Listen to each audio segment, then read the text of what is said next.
नमस्कार, मी सुमित शंकर सावंत आणि तुम्ही पाहताय TV9 मराठी। या बातमीपत्रात बऱ्याच महत्त्वाच्या बातम्या आपण बघणार आहोत। सुरुवातीला एक अत्यंत महत्त्वाची बातमी राजकीय आहे।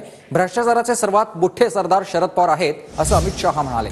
उद्धव ठाकरे औरंगजेब फॅन क्लबचे नेते आहेत अशी टीका उद्धव ठाकरेंवर देखील अमित शहांनी केली आहे। भाजप अधिवेशनामधून अमित शहा यांनी उद्धव ठाकरे आणि शरद पवार यांच्यावरती हल्लाबोल केलेला आहे। तर अमित शहांनी केलेल्या टीकेबद्दल माहीत नाही असं अजित पवार म्हणाले। आज पुण्यामध्ये भाजपचं अधिवेशन बोलावण्यात आलेलं होतं आणि यावेळेला अमित शहा देखील उपस्थित होते। दरम्यान भाषणात अमित शहा यांनी उद्धव ठाकरे तसंच शरद पवार यांच्यावर टीका केलेली आहे। औरंगजेब फॅन क्लबचे उद्धव ठाकरे नेते आहेत असं अमित शहा यांनी उद्धव ठाकरेंवर टीका करताना म्हटलंय।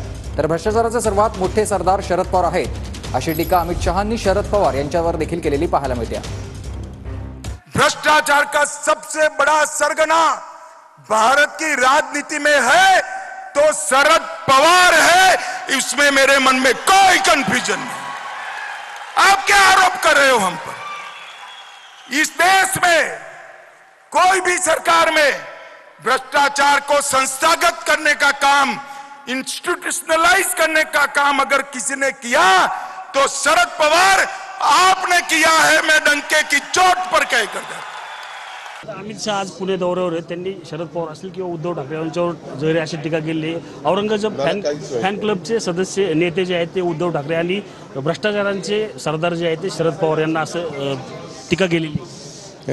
मी काय होतं, तुम्ही पत्रकार मित्र, मला काहीच माहिती नाही। मी अजून सकाळपासून पिंपरी चिंचवडमध्ये पुण्यामध्ये मी नक्की ते काय बोललेले आहेत ते ऐकल्यानंतर, मी ते स्वतः पाहिल्यानंतर